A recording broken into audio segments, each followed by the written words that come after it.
Padre Pio é um fenômeno extraordinário. Padre Pio é o santo mais providencial do século XX.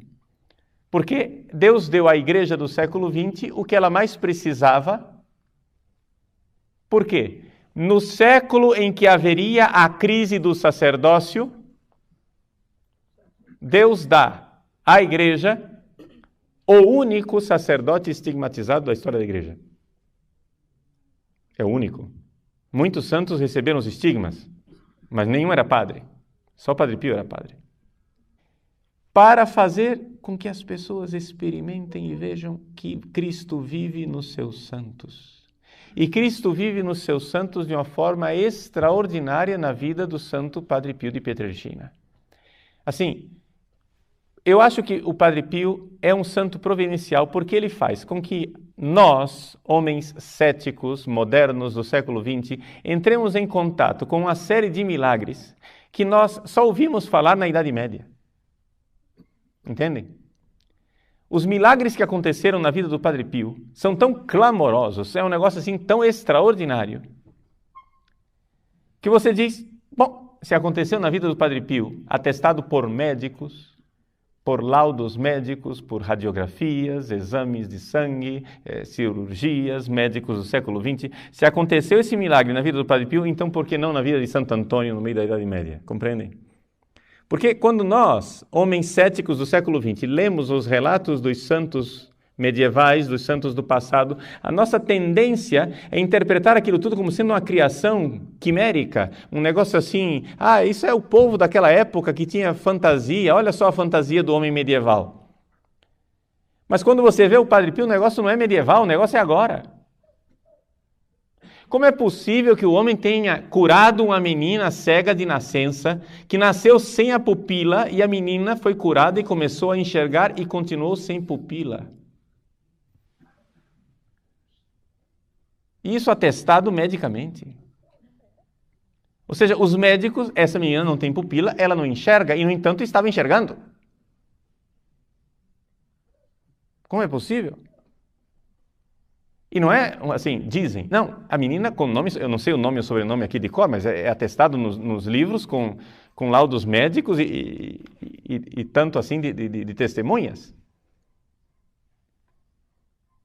Casos extraordinários, como por exemplo, o caso de uma senhora que levava uma criança recém-nascida para ser curada pelo Padre Pio. A criança tinha sido desenganada pelos médicos.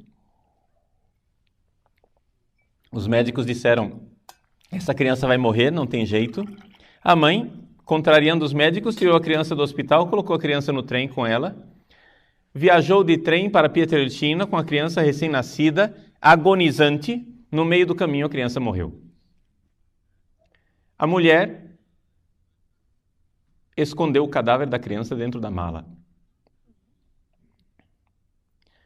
Uma mala de plástico dentro da qual qualquer criança teria morrido sufocada. Era impossível que aquela criança estivesse viva.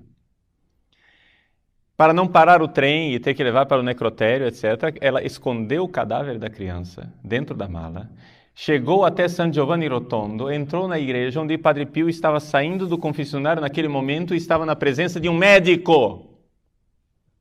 Providencialmente havia um médico ali. A mulher vê o Padre Pio, tem uma crise histérica, começa a gritar, abre a mala e mostra o cadáver da pequena criança. Padre Pio toma o cadáver nas mãos, olha para a criança, chora e diz, ma guarda, é viva. E entrega a criança viva nas mãos da mãe. O médico que estava ali presente disse, era impossível que aquela criança estivesse viva.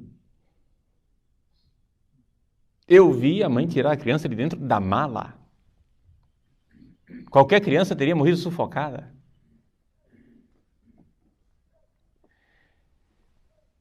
Fenômenos extraordinários de bilocação. Um médico ateu em Roma recebe uma chamada noturna de um paciente agonizante e vai atender o paciente no meio do caminho, de noite, no escuro, dentro do seu carro, aparece um frade dentro do carro dele.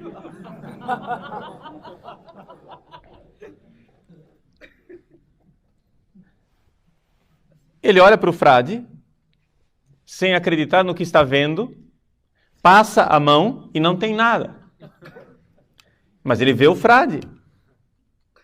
E o frade diz para ele: o paciente tem tal doença, você vai tentar este tratamento, não faça isso porque ele não vai dar certo, faça tal outra coisa que vai funcionar. O médico ateu chega lá, constata que a doença é exatamente como o frade descreveu, tenta mesmo assim a terapia que o frade tinha dito que não ia funcionar, de fato não funcionou, ele tenta a segunda vez aquilo que o frade havia aconselhado e funciona. Quando finalmente ele descobre quem era o frade, porque viu uma foto de São Pio e reconhece o frade daquela noite, ele vai imediatamente para São Giovanni Rotondo. Quando chega lá, o Padre Pio está rodeado de pessoas, um número enorme de pessoas ao redor do Padre Pio. O Padre Pio vê o médico que entra na sala e diz para ele: fulano, que belo médico você é, né? Precisou da minha ajuda para dar certo.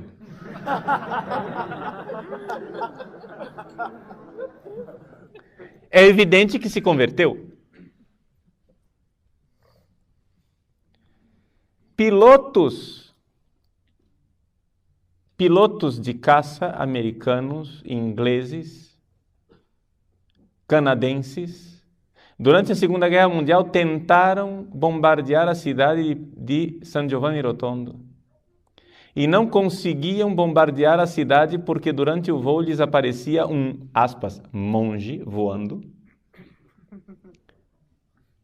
que impedia os aviões e fazia com que as bombas caíssem no meio da floresta.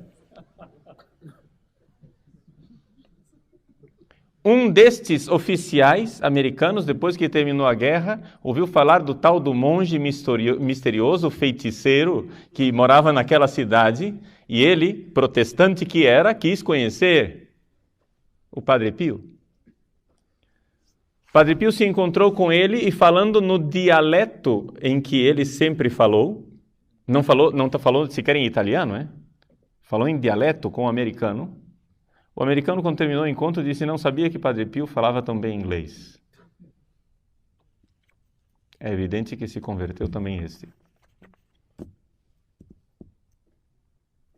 Coisas assim inacreditáveis. E isso assim para falar as coisas mais clamorosas, mas milagres e milagres, mas não, centenas de milagres.